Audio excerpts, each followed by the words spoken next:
नमस्कार, आप देख रहे हैं द बिहार टॉप। मैं हूं आदेशपुरी। आपको बता दें कि बिहार के आईपीएस अफसरों के ऐसे ऐसे कारनामे सामने आ रहे हैं जिसे देखकर काफ़ी हैरत हो रहा है कि कैसे इतने पढ़े लिखे इतने बड़े अफसर ऐसे ऐसे काम कर रहे हैं। दयाशंकर का मामला अभी खत्म हुआ भी नहीं था कि गया के पूर्व एसएसपी आदित्य कुमार, जो कि 2011 बैच के बिहार कैडर के आईपीएस अफसर हैं, उनके कारनामे सुनकर सभी के होश उड़ गए हैं। पुलिस विभाग ही नहीं, एक साधारण जनता का भी होश उड़ गया है कि कैसे एक इतना बड़ा अफसर ऐसे नटवर लाल वाला काम कर सकता है। आपको बता दें कि मद्य निषेध में गड़बड़ी को लेकर, फर्जीवाड़ा को लेकर गया के पूर्व एसएसपी साहब को मुख्यालय में कॉल कर लिया गया था, मुख्यालय में उनको रख लिया गया था और उन पर एफआईआर भी दर्ज हुआ था। और आपको बताएं कि उन्होंने अपने ऊपर मामले को ख़त्म करवाने के लिए अपने मित्र के साथ मिलकर एक साजिश रची और अपने मित्र को पटना हाई कोर्ट का चीफ जस्टिस बनाकर बिहार के डीजीपी एसके सिंघल के पास फ़ोन करवाया। और वो भी फ़ोन एक बार नहीं करवाया, 40-50 बार फ़ोन करवाया और अपने केस को ख़त्म करवा लिया। लेकिन 13 अक्टूबर को मामला जो है वो सामने आ गया। ईओई की टीम ने उनके मित्र अभिषेक अग्रवाल को गिरफ्तार कर लिया है और उन्होंने ऐसे ऐसे राज खोले हैं जिसे सुनकर आपको काफ़ी हैरत होगा कि एक आईपीएस अफसर और गया जैसे महत्वपूर्ण शहर का एसएसपी रहा हो, उसने कैसे कैसे साजिशें रची, कैसे कैसे फर्जीवाड़ा करने की कोशिश की, नटवर लाल वाला काम किया है। और अब जब मामला खुलने वाला है तो खुद फरार हो गए हैं।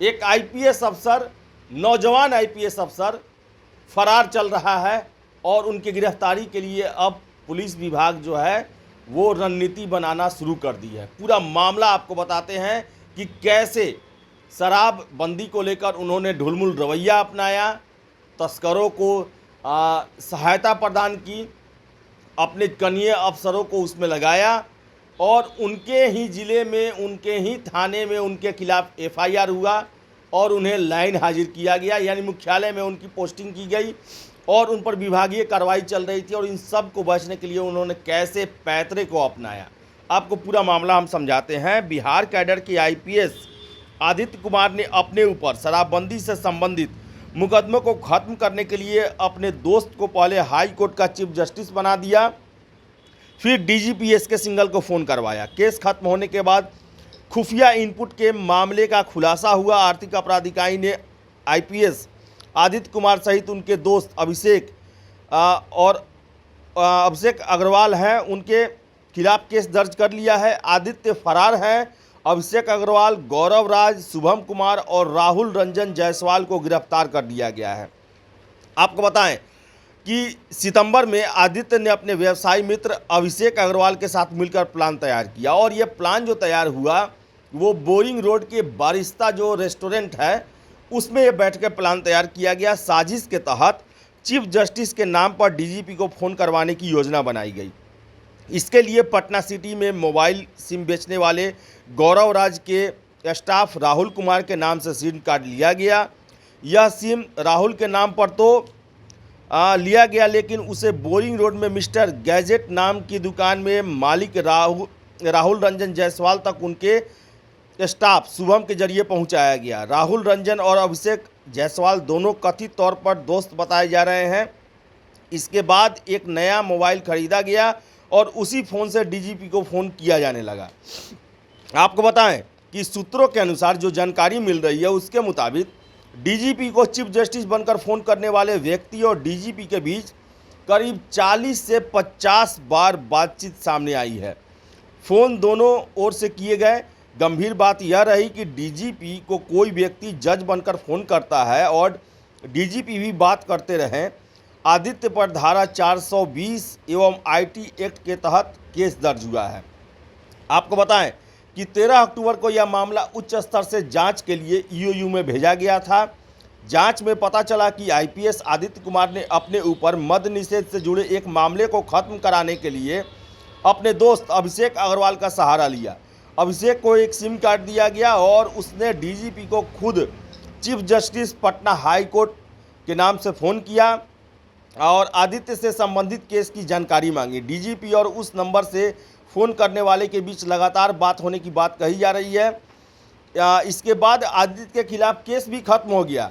ईओयू ने अभिषेक के ठिकानों पर छापेमारी की और वह सिम कार्ड और मोबाइल बरामद किया है, जिससे डीजीपी को फ़ोन किए जाने की बात कही जा रही है। आपको बताएं कि गया के एसएसपी रहते हुए मद्य निषेध में संबंधित मामले में लापरवाही बरतने के आरोप आईपीएस आदित्य कुमार पर लगे थे और उन्हें गया एसएसपी के पद से हटा दिया गया था। गया के फतेहपुर थाने में उन पर केस भी किया गया था और वहां के थाना प्रभारी पर भी केस किया गया था। और आपको इसके साथ साथ बता दें कि जब एएसपी गया के जांच के बाद मामले में ये पता चला कि एसएसपी साहब ने भी और फतेहपुर थाना के प्रभारी ने भी शराब तस्करों को छोड़ने में उनकी मदद की थी, तो दोनों पर केस दर्ज होता है। और इस पर देखिए कि एसएसपी साहब जो हैं वो थाना प्रभारी को सस्पेंड न करके, उन पर कार्रवाई न करके उन्हें लाइन हाजिर करते हैं और उसके बाद फिर से उन्हें बाराचट्टी का थाना प्रभारी बना देते हैं। और इसी को लेकर तत्कालिक मगध रेंज के आईजी अमित लोढ़ा और एसएसपी के बीच में काफ़ी तनाव वाली स्थिति पैदा हो गई थी, क्योंकि इन्होंने फतेहपुर थाना प्रभारी संजय जो हैं उनके खिलाफ कोई भी कार्रवाई नहीं की, बल्कि सॉफ्ट कॉर्नर अपनाया। आपको हम बताते हैं कि जो ये षड्यंत्र रचा गया, उस षड्यंत्र रचने में कैसे कैसे कार्य किए गए। और ये आपको बता दें कि मास्टरमाइंड जो हैं ये एसएसपी साहब ही हैं। इन्होंने ही अभिषेक अग्रवाल जो उनके मित्र हैं, 4 साल पुरानी उनसे दोस्ती है, काफ़ी अभिन्न मित्र हैं। और आपको बता दें कि अभिषेक अग्रवाल जो है वो कई पुलिस अफसरों के साथ अपने फ़ोटो खिंचाए हुए हैं और ये बातें निकल के आ रही है कि उसने अपने इस पहुंच का नाजायज़ फ़ायदा भी उठाया। आपको बताते हैं कि कैसे जो है वो ये खेल का जो है वो पूरा स्क्रिप्ट रचा गया। आपको बता दें कि अभिषेक अग्रवाल जो गिरफ्तार हुए हैं उन्होंने बताया कि आईपीएस आदित्य कुमार के साथ उन्होंने बोरिंग रोड स्थित बारिस्ता रेस्टोरेंट में बैठकर पूरी योजना तैयार की।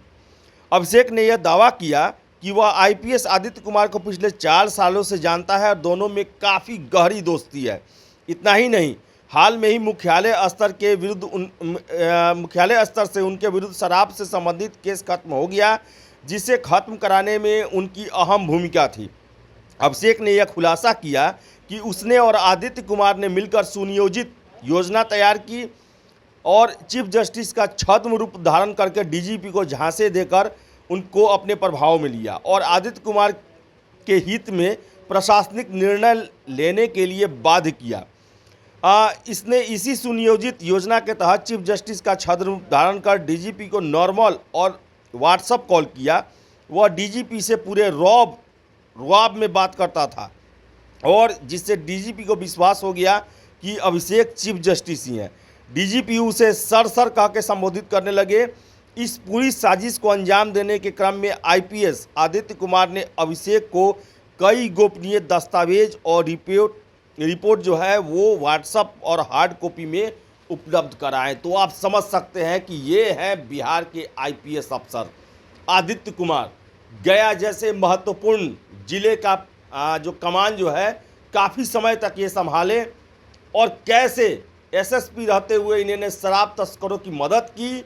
उसके बाद जब कार्रवाई हुई तो उसमें भी ये अपना नटवर लाल वाला अपना जो दिमाग जो है लगाते रहे और जब इन्हें मुख्यालय में बुला लिया गया अपने ऊपर केस से बचने के लिए, समझिए ये हिम्मत, ये सोच इनके पास कहाँ से आया। एक पढ़े लिखे, काफ़ी पढ़ाई लिखाई करने के बाद लोग आईपीएस अफसर बनते हैं, यूपीएससी क्वालिफाई करते हैं, और कैसे इनको हिम्मत हुई कि ये जालसाजों वाले, फर्जीवाड़े वाले, ठगी करने वाले का रास्ता अपनाते हैं, अपने मित्र का सहायता लेते हैं। और सबसे बड़ा आश्चर्य कि बिहार के डीजीपी साहब को उनको कन्फर्म करना चाहिए कि उनके पास जो इतने कॉल आ रहे हैं, क्या एक चीफ जस्टिस किसी हाई कोर्ट का एक गलत मामले में एक अफसर को बचाने के लिए इतने कॉल करेगा? उनको खुद इसकी जांच करनी चाहिए, उनको इसका अंदेशा होना चाहिए।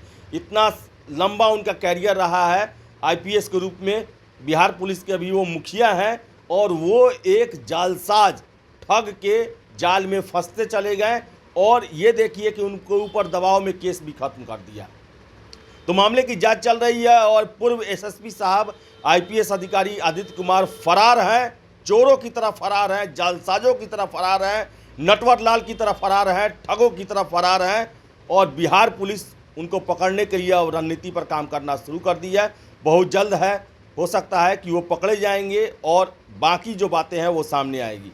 तो फिलहाल इस वीडियो में इतना ही। वीडियो पसंद आए तो लाइक शेयर करें, हमारे चैनल द बिहार टॉप को सब्सक्राइब जरूर कर लें। धन्यवाद।